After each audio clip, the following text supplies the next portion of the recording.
Hi, Brink. Hi, Henry. How are you doing? Very well. How are you? I'm good. For our viewers, I'm Brink Lindsey from the Cato Institute. And I'm Henry Farrell of George Washington University and Crooked Timber. Let's start off with an item that's been burning through the blogosphere yesterday and today. This leaked video of a U.S. helicopter gunship mowing down a number of people, including a couple of Reuters journalists, back in 2007, which has just been made available via WikiLeaks. You've got any more setup to give? Why don't you do that? Well, I think that's some pretty good setup. I think the background to this, which is interesting, WikiLeaks is a website which has had some controversy. I think the U.S. military have indeed identified it in a report which itself was leaked onto WikiLeaks a couple of weeks ago as being a significant possible threat to operations. And certainly from the point of view of making their life more complicated, WikiLeaks very definitely has done so with this video, which really I think shows the U.S. military at its worst. We see live footage. It's a 17-minute video roughly. When I looked this morning, it had 1.5 million views in 24 hours. I don't know how many it's gotten since. And we see basically video footage of the helicopter gunship, basically shooting down the journalists, shooting down a number of other individuals in the area. It's unclear from the quality of the video whether these individuals are armed or unarmed, and we see basically a lot of speculation happening during the attack, where the gunner, I presume, is in contact with the officer who is basically giving him the permission to fire. A lot of conversation about whether or not a particular wounded individual who's crawling. The gunner basically expresses the hope that he's going to reach for a weapon so that the gunner can shoot him down. We also see when it becomes clear that in fact the helicopter gunships have basically shot into a van which had people who sought to rescue some of the people, to take somebody who may have been wounded, may have been dead. When we find out that van in fact had a couple of children, we hear the military personnel basically saying, well, if it's there, if they take children into a fire zone, this is what you can expect to happen. So I think it's some pretty shocking and some pretty visceral video. Yeah, it's quite grisly and chilling to watch. Everything is from the perspective of the Apache gunship. You see them come into this neighborhood. You see this gaggle of men walking down the street, and you hear the soldiers saying that they have AK-47s and an RPG, a rocket-propelled grenade launcher. It's unclear whether they do. It turns out that what one of the soldiers thought was an RPG was in fact the journalist's camera. It looked to me like a couple of guys were toting rifles. The soldiers thought they were insurgents, asked permission to engage. Every step of the way, they don't do anything on their own. They get clearance from superiors to do everything, thinking that they were armed, but not with any evidence that they were about to use their arms. They gunned these people down. Then one guy was wounded, and he was trying to crawl away. You see that. That's pretty disturbing. You hear the soldiers hoping he'll grab for a weapon so they can finish him off. Then this van pulls up to take away the wounded, and they're just chomping at the bit to get permission to hit the van before it gets away, and they blow it up, and there are 2 kids on board who we subsequently learn who were wounded. I don't know exactly what to make of it. I know it's a horrifying bit of footage.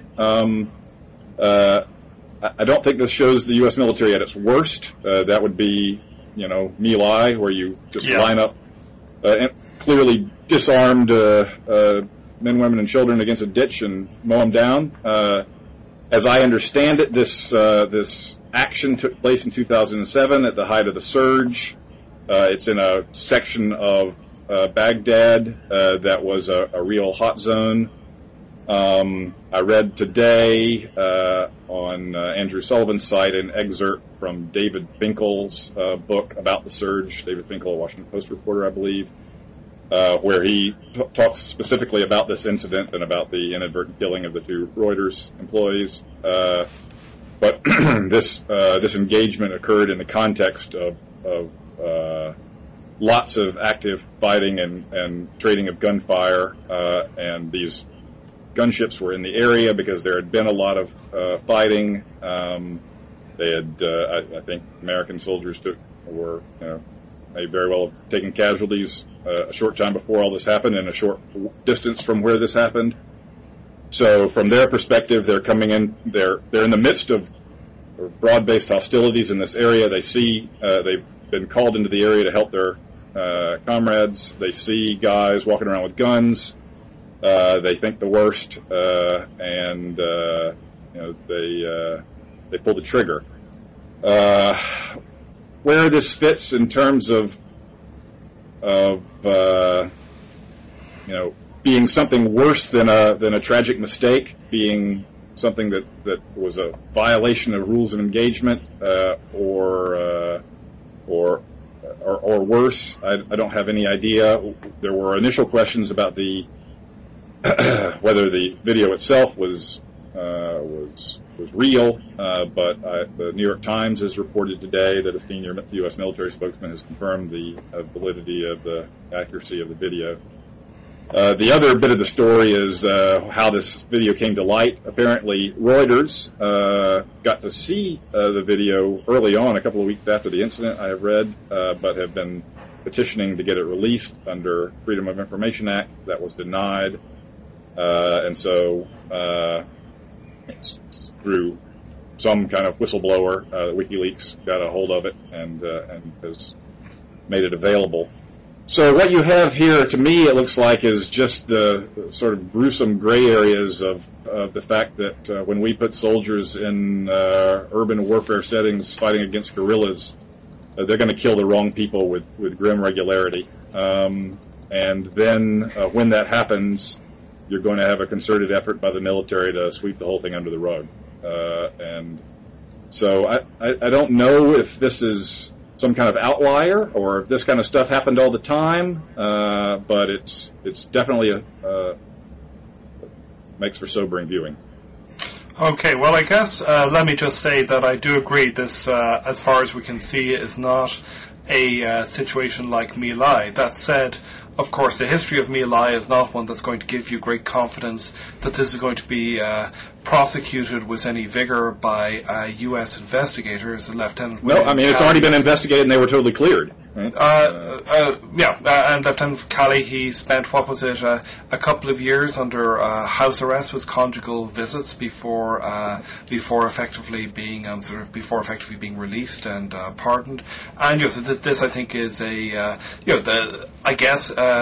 many countries have these problems with their military. This seems to be, I think, a generic problem with the U.S. and with U.S. armed forces. As you say, there is a very strong instinct to cover up. Again, not only with the U.S. Some of what this reminds me of is I'm Irish, and the Bloody Sunday March, where we saw a number of protesters who, in this case, were definitively and emphatically unarmed, being gunned down, and claims for years from the British Army that in fact there had been IRA agents provocateurs among them with pistols, that they had been shot down on sort of for good and sufficient reason. Eventually, of course, it was established that this was not the case, that this was effectively a peaceful protest march.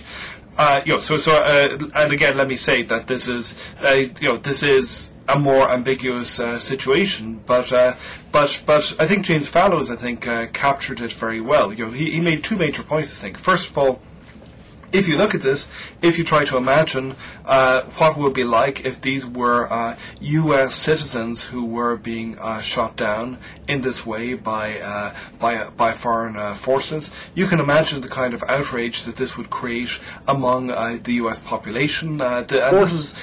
this is something we're going to see in the outside world no matter what. Second, and I think this is a version of what you said about this is inevitably going to happen when you have wars like this. As Farrell says, this is what this, in a sense, suggests that the US should be extremely reluctant to get involved in wars which are going to involve guerrilla wars in built-up populated areas. This was one of the reasons we should not have gone to war in Iraq in the first place, and this is one of the reasons that the US should not be getting involved in these kinds of wars unless there really is absolutely no alternative.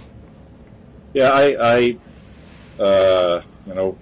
was an initial supporter of the Iraq War and have come to regret that error very deeply. And of course, you're absolutely right. And I mean, the chances for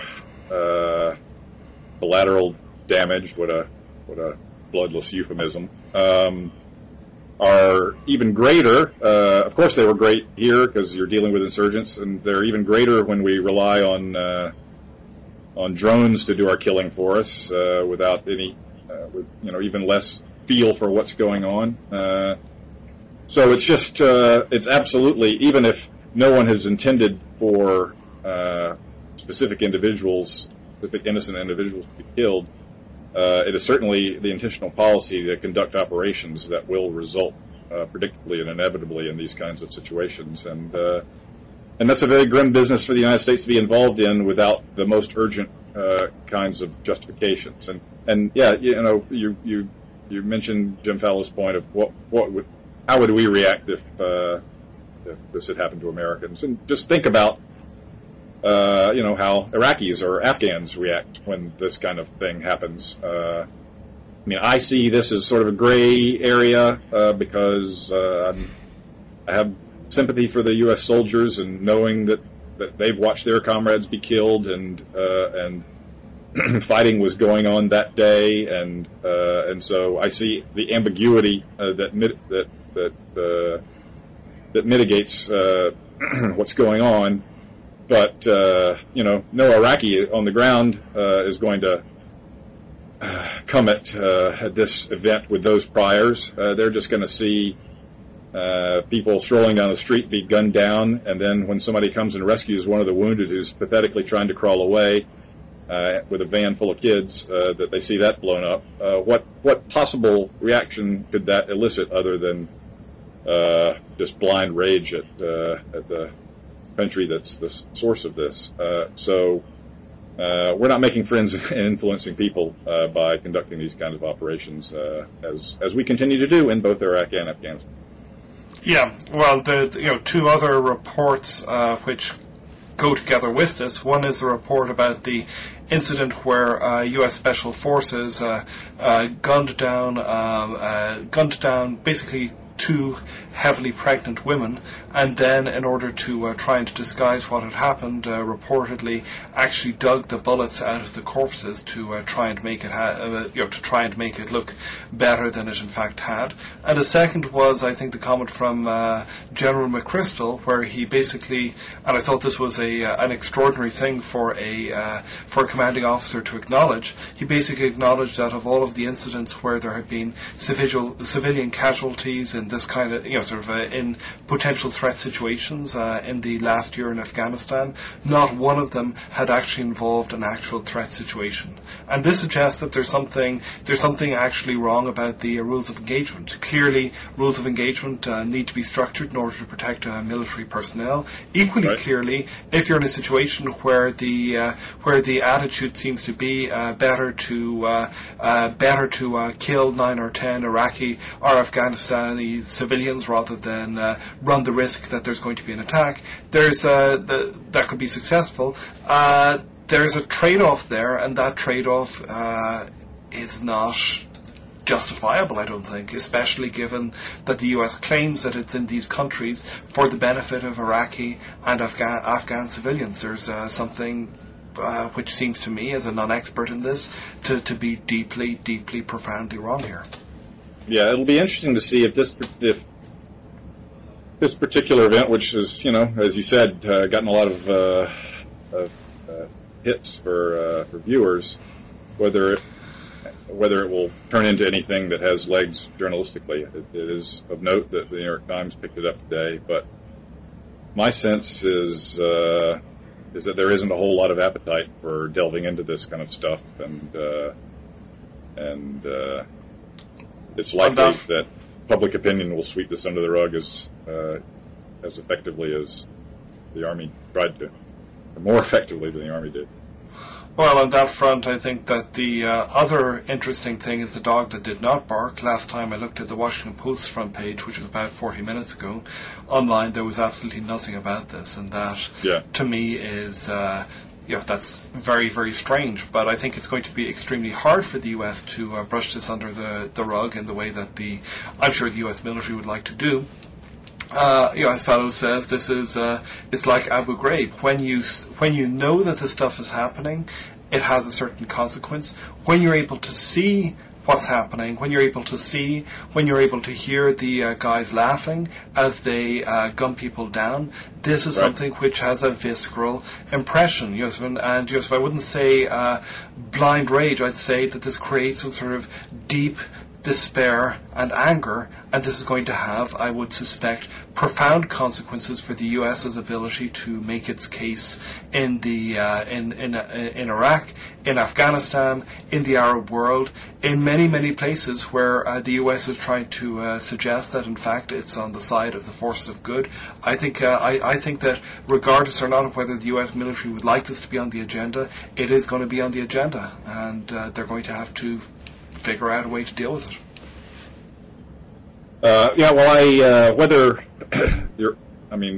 Ultimately, whether there is domestic attention paid to this and outrage generated by it, you're absolutely right that without doubt there will be attention paid and outrage generated in the larger Middle East, and it's being generated every day with these kinds of attacks and collateral killings, and only deepens my sense that our continued presence in those countries is profoundly counterproductive.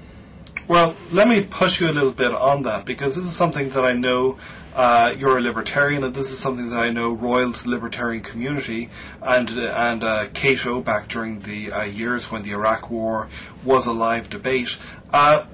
What kind of attitude should libertarians have towards the U.S. military having having a large and aggressive presence in the outside world? This seems to me to be a no-brainer for libertarians. I look at people. Jim Henley is a libertarian who I admire extraordinarily, who's been blogging and writing about this for a number of years, but sometimes it seems to me he's had to hoe a pretty lonely path, that there have not been. Certainly there have been a large number of people who, and I don't include you among them, as you say you deeply regret this, but people who profess to be libertarians, but who seem to be very, very entirely blasé about the large-scale exercise of military power in ways that kill civilians. So as far as sort of the organized libertarian institutions are concerned, they're, I think, immune from your criticism. The Cato Institute, my employer, was dead set against the Iraq War from the get-go. All of our foreign policy scholars were impassioned and eloquent on warning of the lack of justification and of the possibility for all kinds of unforeseen and unpleasant consequences of getting involved.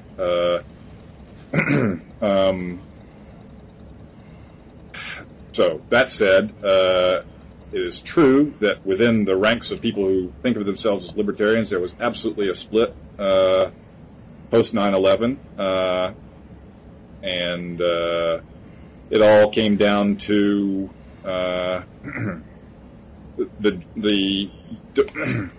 defining the extent of the acknowledged authority of the U.S. government to defend American citizens. We'd just been attacked. 3,000 Americans had been killed. There was an international terrorist opponent of apparently formidable powers and but unknown capacities and unknown entanglements with other governments. There was a lot of uncertainty there. There was a plausible case that there, just in the abstract, that effective defense of the United States required preventive wars. That's what I bought.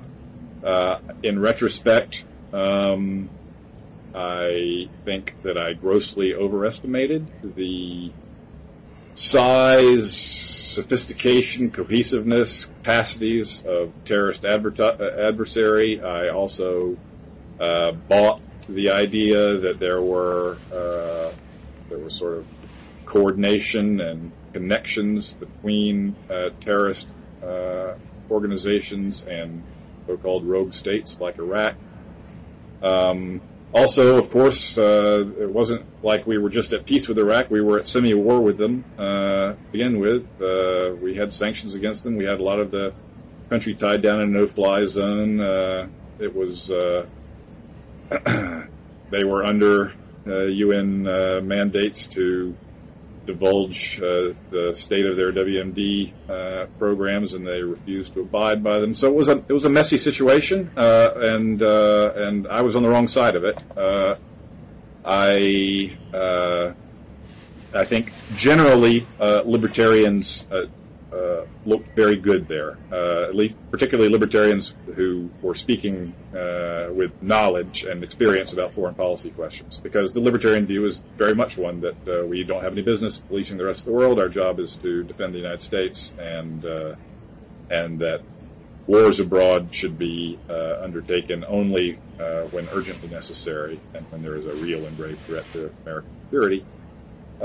So I think the libertarian vision of foreign policy has come out of this experience looking vindicated, and those of us who questioned it have most of us, I think, have seen the error of our ways. Of course, on the right, and part of what precipitated the intensity of my change of views was seeing people that I had agreed with on Iraq and generally on the war on terror, receiving the same new data and new information that I was, and yet that new information caused me to change my views. It caused them to sort of double down on their views, and that made me call into question their whether they were just impervious to facts. So anyway, it really there's nothing more eye-opening than to be spectacularly wrong about something, and so I plead mea culpa. But many of my libertarian colleagues have nothing to apologize for. Fair enough. Fair enough. Well, on to other. Speaking of people who have stuff to apologize for, let's move over to the Catholic Church. Okay, well, this is something where I guess I've been following. I did a blogging heads with Dan Dresner about this a couple of weeks ago, and if anything, the situation of the Catholic Church seems to me to have gotten worse. As I say, I come from Ireland. I come from a country where up until the early 1990s, the Church pretty well had an absolutely unchallenged stranglehold on on how Irish life was conducted across a wide variety of different things. I remember when I was an undergraduate in college, condoms were illegal, birth control was illegal unless you had a prescription from a doctor. The idea being that only married couples would be likely to get prescriptions from doctors, and so the Students' Union in my university regularly used to install condom vending machines. Equally regularly, the university authorities would sneak in the middle of the night and then rip this down. So this began to, I think, crumble when I was there. There was a sex scandal involving a very well-known Catholic bishop, and then, but then in the last couple of years, I think that the Catholic Church's moral authority in my home country has dwindled away to really only a small band of the real faithful. And we saw this report, which was issued some weeks ago, detailing the wide-scale institutionalized corruption of the Catholic Church when it came to running orphanages, when it came to running other such institutions in Ireland, the protections which were afforded to pedophile priests. And this was, I think, one of the major scandals which has really set off the current set of calamities for the Catholic Church, where I think you see Pope Benedict doing his best to disassociate himself from this. I think it's prominent that he did not actually address it directly during the Easter Sunday sermon that he usually provides. He basically had a surrogate do that for him. But you see the sort of vultures coming closer and closer and closer to roost. So I think that this is going to be a pretty horrific period of time for the Catholic Church, and given some of the information that we have been uncovering over the last few years, I think the Catholic Church basically deserves it. No, it certainly doesn't look like the Church is giving an inch on this right now. They are in this complete lockdown bunker mode and dismissing the news reports of the new revelations of abuse in Germany as gossip, and comparing the Church somehow or another, using a Holocaust analogy, that somehow or another the Church is being persecuted like Jews were, and no evidence whatsoever of any institutional acceptance of responsibility for horrendous crimes having been committed and being systematically covered up, and then further crimes being actively enabled. Well, and here maybe this is when we talk about people being absolutely unable to face new evidence, that very clearly I think is the case here, because what we see here is, so not only the comparison which was drawn with the Holocaust, that the Catholic Church were suffering in the same way that Jews had suffered during the Holocaust, but some very strong claims being made, some in the public sphere, basically, that the Catholic Church is suffering an assault from something more or less like an organized conspiracy. Right. This claim has been made by cardinals, and the Financial Times had a piece where they quoted highly placed Vatican sources as suggesting that this was a group of highly placed business people and Freemasons who were basically out to sort of get the Catholic Church. Now, there was another minority group which was not mentioned, along with the Freemasons and the business people, which frequently goes in there. But I can't help wondering whether that's part of the mix, at least for some of the more extremist Catholics as well, that there's clearly something very strange, very weird, and very squirrely about the way that the Catholic Church, senior people in it, are responding to this set of revelations. So those damned Illuminati are at it again. Yeah. Do you have any sense, this is a big question now, whether this kind of thing, this abuse, has been going on forever, and we're just now hearing about it because of changes in the culture that allow people to talk about this stuff, or is this something new? Is this somehow or another a post-60s phenomenon, the widespread sexual abuse? This of course is the claim that was it Ross Douthat, I think, made a claim to the effect that that part of the problem here was the church being affected by 60s sexual permissiveness. And frankly, I think this is a completely nonsensical claim. As I say, when I grew up in Ireland, it was an extremely conservative country, even in the late 80s, early 90s. Me and my fellow late teenagers, college students. Most of us led lives of blamelessness that I think would have been surprising even to the most conservative U.S. People, conservative religious people in the U.S. You simply did not have that culture of permissiveness having ever managed to establish itself in Ireland, and you still saw the same kinds of abuses, perhaps even happening on an even greater scale, because in Ireland, frankly, the Catholic Church, people did not question the Catholic Church. It was a fundamental moral authority, and in many respects it was a more important, more fundamental moral authority than the state. So I think that a lot of this does have to do with with what that sort of great Catholic Lord Acton said back in the 19th century, that power has a tendency to corrupt, and that absolute power corrupts absolutely.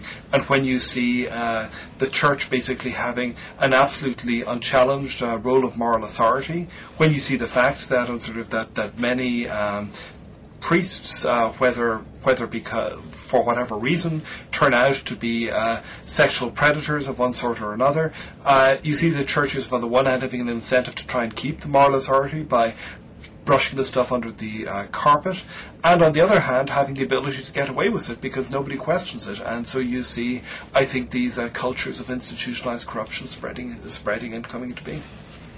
Yeah, as it happens, this scandal has been unfolding in the last couple of weeks as I've been immersed in the writings of the political scientist Ronald Inglehart from the University of Michigan and other colleagues who have been involved in the whole World Values Surveys initiative, which is a multi-decade program now that extends to many dozens of countries of tracking changes in cultural values. And the upshot of this research has been to show a clear, demonstrable shift in cultural values in country after country associated with economic and social development. That as a country gets richer, as its economy grows more complex, as its populace grows more educated, and also more white collar, and therefore kind of more autonomous on the job.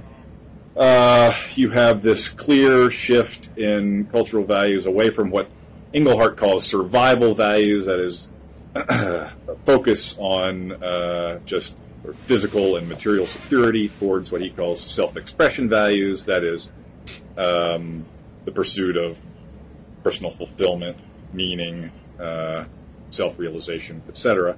Of course, this was the subject of a book I wrote, The Age of Abundance, so it's a theme dear to my heart. But what I wrote mostly as a historical narrative, there's a whole bunch of social science that backs up this story, and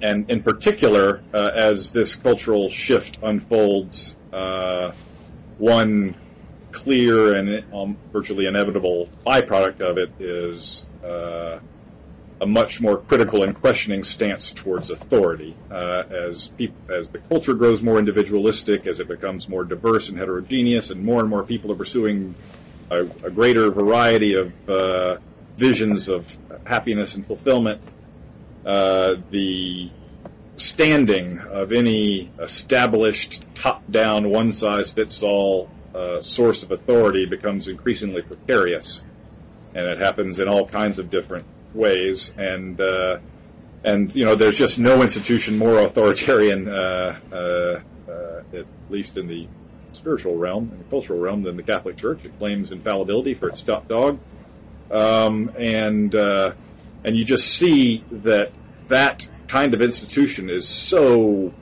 fundamentally at odds with the way the world is going that it's something sooner or later was going to explode. Just as we've seen trust in government decline rapidly in the past few decades, and we look back and say, oh, it was Watergate or Vietnam, but it was really the culture, and something was going to come along to disillusion us.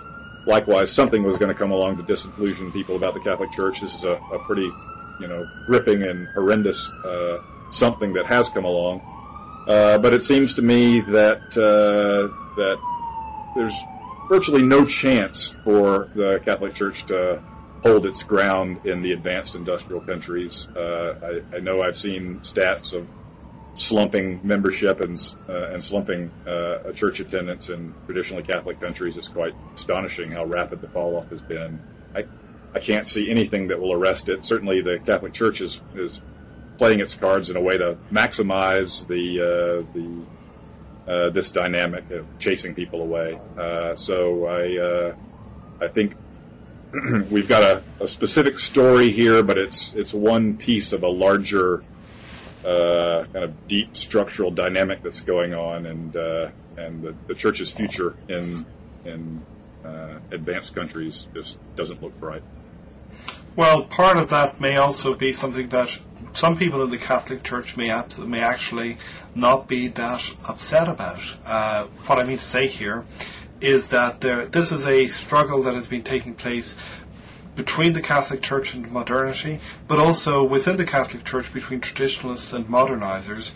And yes. I think that there are a lot of people in the Catholic Church who are traditionalists who would prefer a smaller, quote, purer, unquote, church, which stood clearly as a bastion against the advancing forces of heathenism, secularism, and modernity. Perhaps we say a much smaller group of the faithful, but nonetheless a group of the faithful who were more prepared to basically go along with the authority rather than asking discomforting questions about birth control, does the soul sort of begin at conception, and all of these things that the Catholic Church would prefer not to actually have to deal with very much. So I think that the Catholic Church, some of what's been happening, I think, can be explained as being sort of simply terrible ability to deal with events. Some of it, I think, also may be explained by the fact that the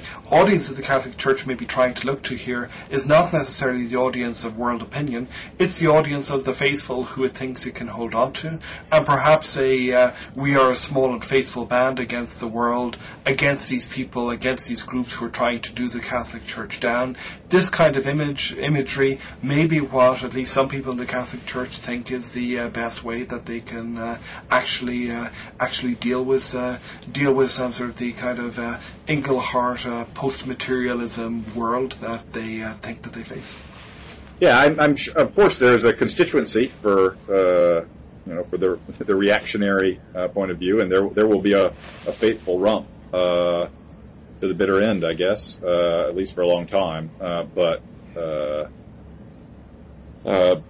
that's just going to be culturally marginalized. I mean, as you said, the utterly overwhelming cultural dominance that the Catholic Church enjoyed in your home country until very recently is gone and are going fast and looks to be irreversible. It's gone, and literally it was like I think Karl Marx has a famous phrase: "All that is solid melts into air." And literally within, I think, a period of a couple of years after this had happened, you saw so not only condom machines being introduced, you saw divorce being legalized, you saw a massive sea change happening in Irish culture, and the authority basically evanescing into thin air. So and Ireland obviously is one of the places where it held out more or less until the end. You do see some places in the developing world where the Catholic Church, where it has a faithful, tends to have a more traditional faithful. They clearly in areas of Poland, where strong Catholicism does go along with a equally strong anti-Semitism. There are places where they're holding on to the faithful, but in general, their ability to dictate how the world how societies work has effectively disappeared. And for them, I think, for the Catholic Church, I think it's hard. They're badly suited to work in a pluralist world. It's an all or nothing kind of thing. Either they are setting the tone of what politics should be, or else they are they're catering for a very specific group of the faithful. They're not very good at dealing with a pluralistic society. No, and that reminds me of another thing that's been on my mind while thinking about this, the church's woes. I was visiting my hometown in North Florida last week, visiting my folks, and I hadn't been there in a number of years.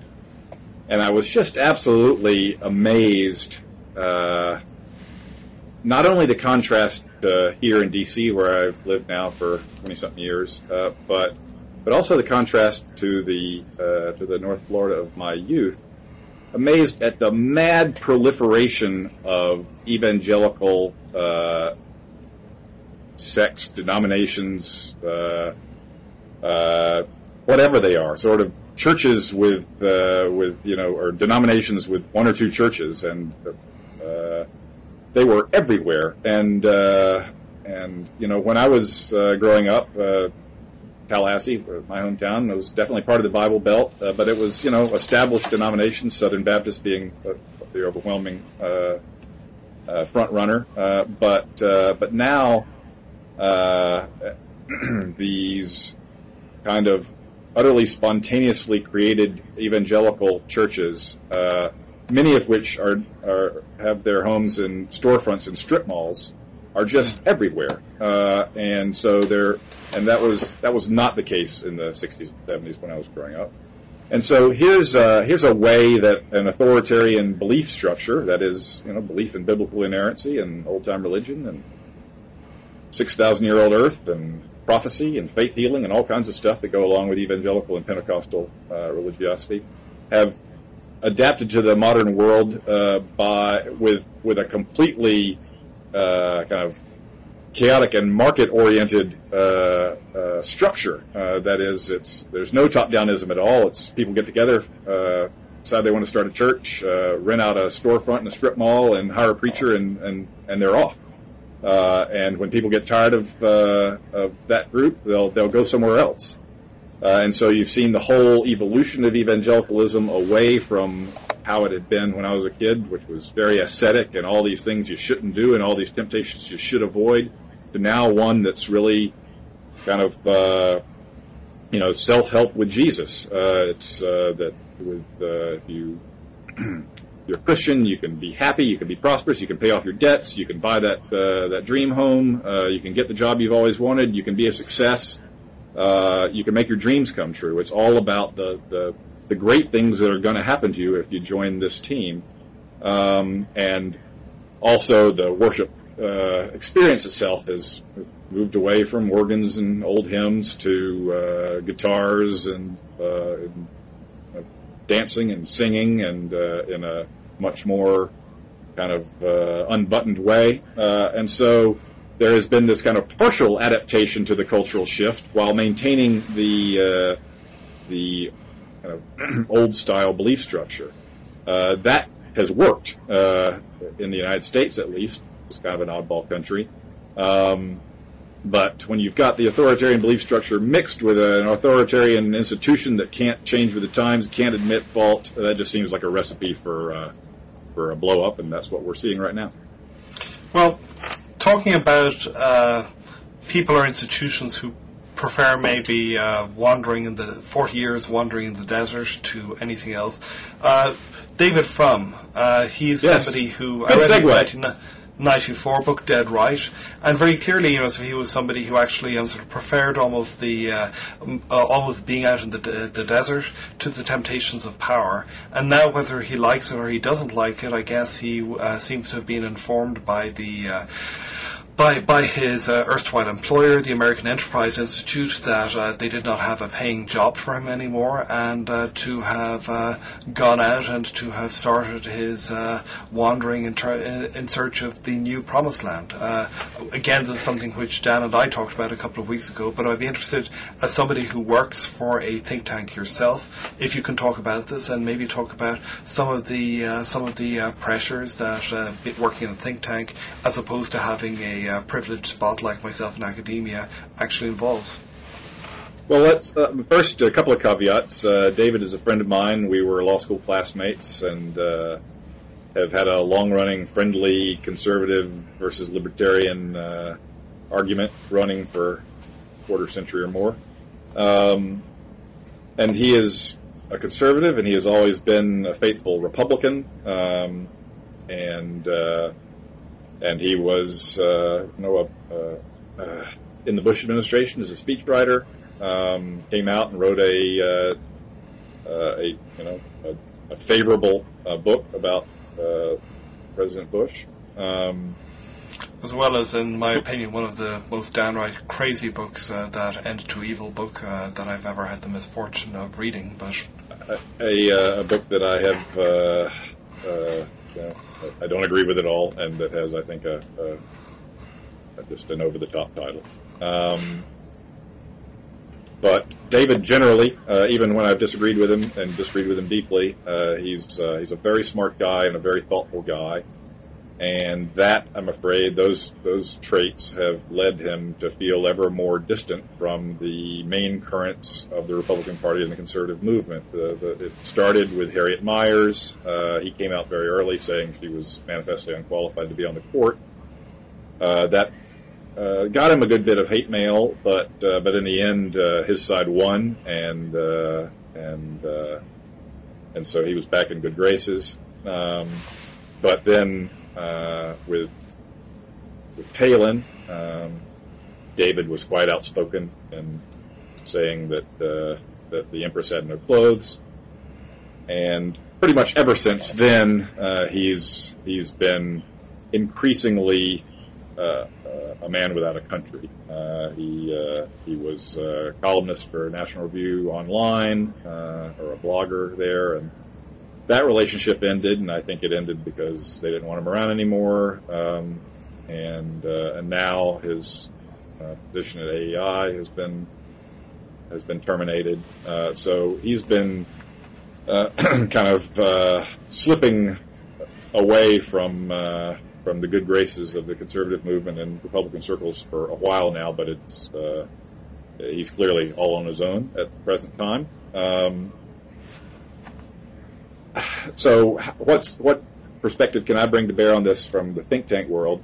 I think Cato is not entirely immune from these pressures, but more immune than some organizations, because we sit askew the political spectrum and say things that drive both the left and the right nuts with some regularity. We're much less politicized. We don't tend to have ex-government officials hanging out here in exile. We don't tend to have people come here with a view that they're furnishing their resume before they get an administration gig. Sometimes people do go into administration, but it just doesn't happen a lot. We're pretty unpolitical, and we're pretty used to thinking none of the above is the best of the options. So there's less pressure here to get in line with Team Red or Team Blue. Of course, this is an ideological organization with a clear mission and a clear point of view, and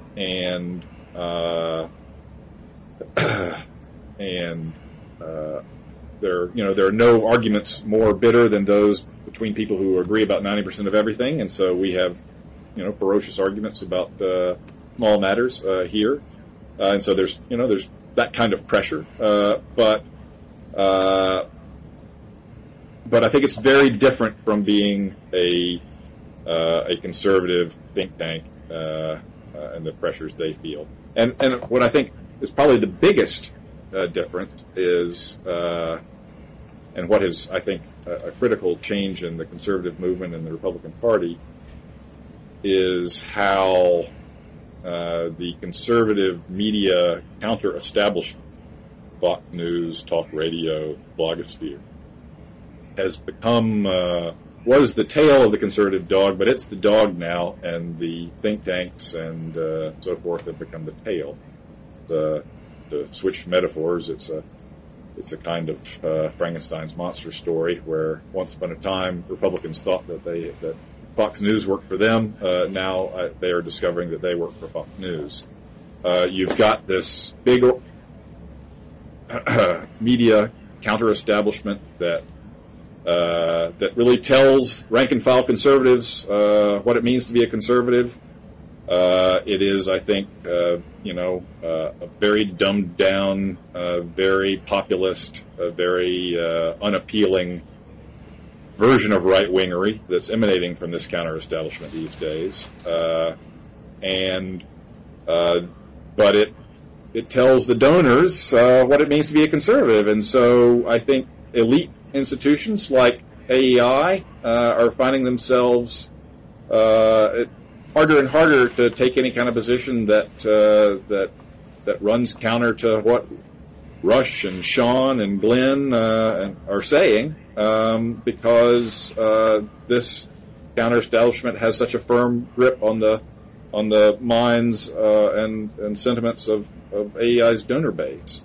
Cato's different. There isn't a libertarian media establishment out there, so we have much more autonomy and kind of saying this is what libertarians think, and our donors tend to look to us for guidance.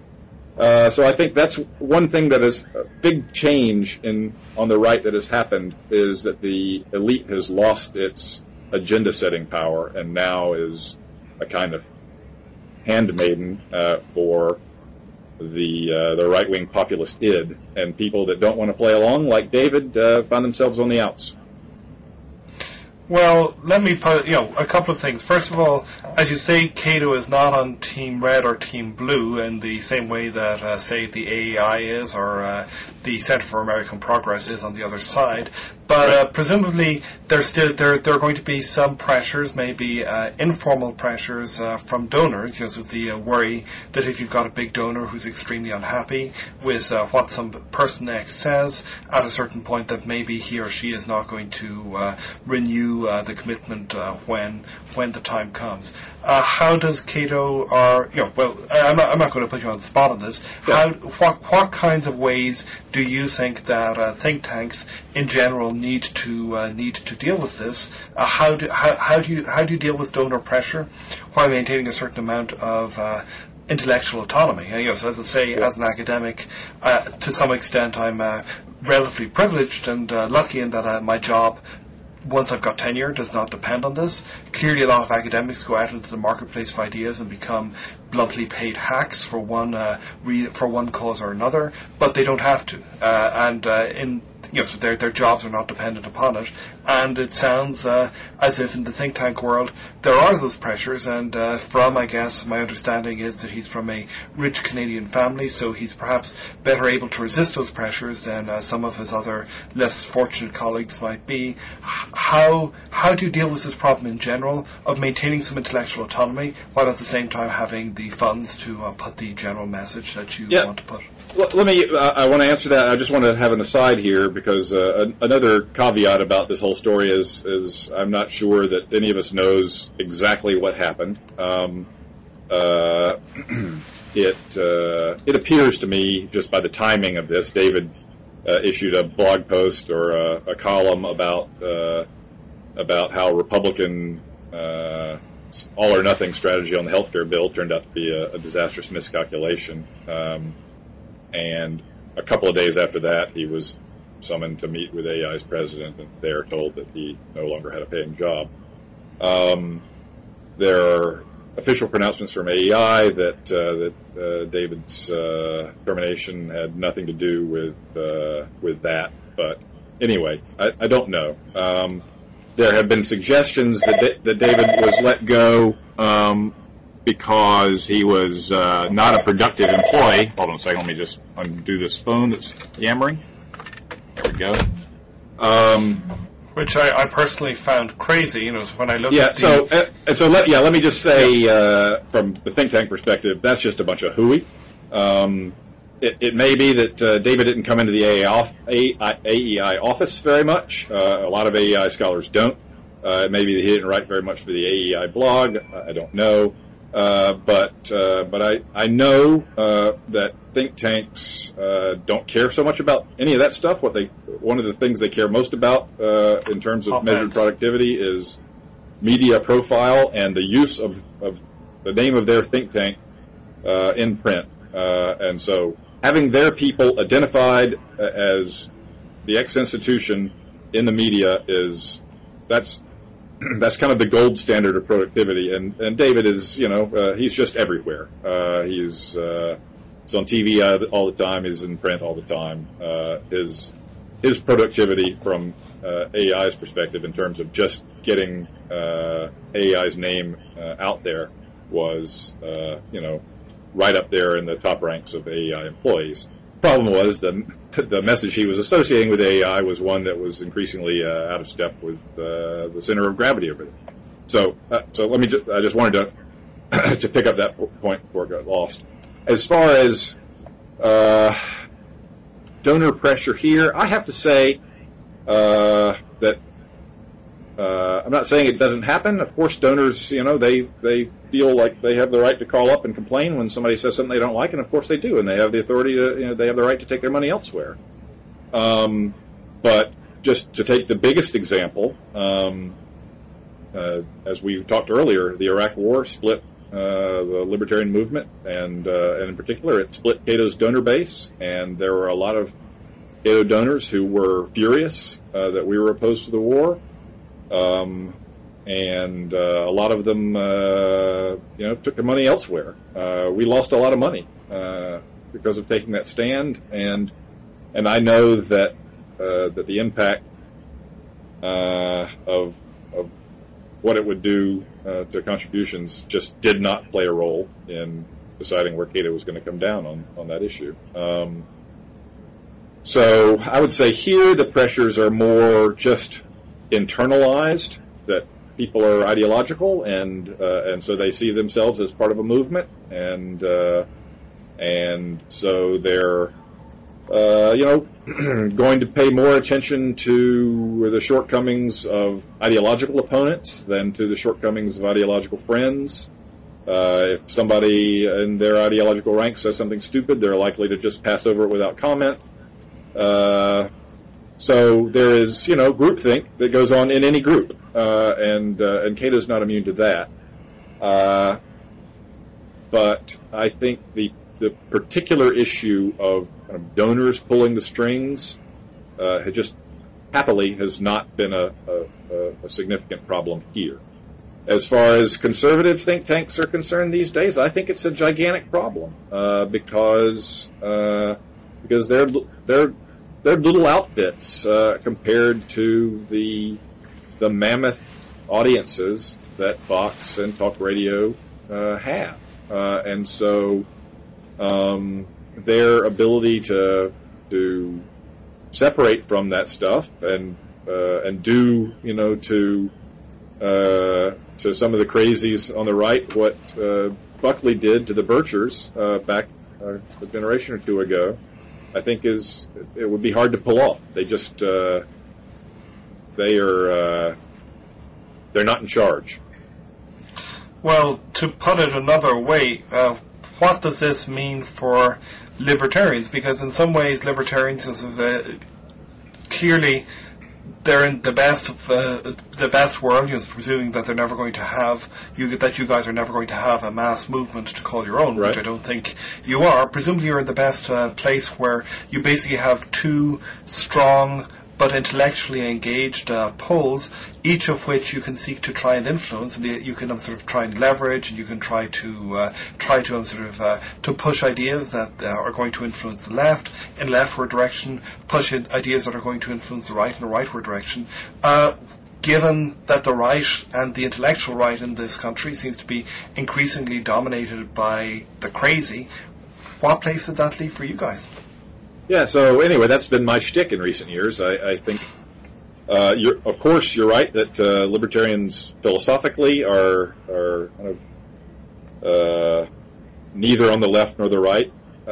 In the past, sociologically and in partisan politics, they've been more on the right than the left. There was a libertarian social conservative alliance. That's what conservative fusionism was all about, that Bill Buckley concocted.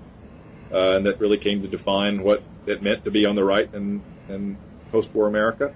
I think that that alliance is coming unglued for all kinds of reasons, and I don't see much prospect for it for its future. And so I think that the right in its current incarnation is a mess and is not going to play a constructive role in the governance of this country until it's fundamentally reconstituted.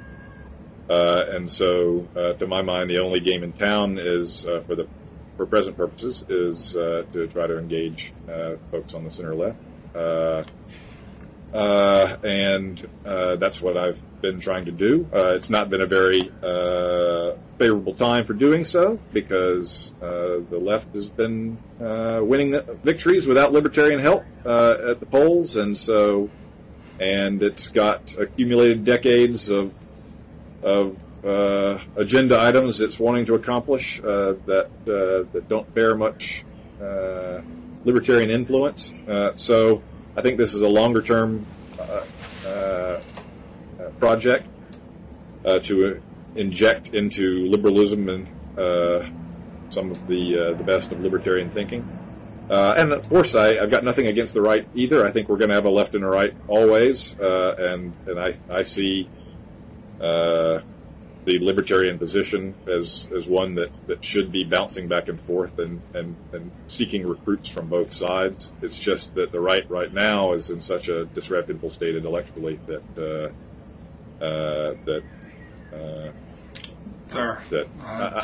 I'm just not psychologically well suited to engaging with it. So.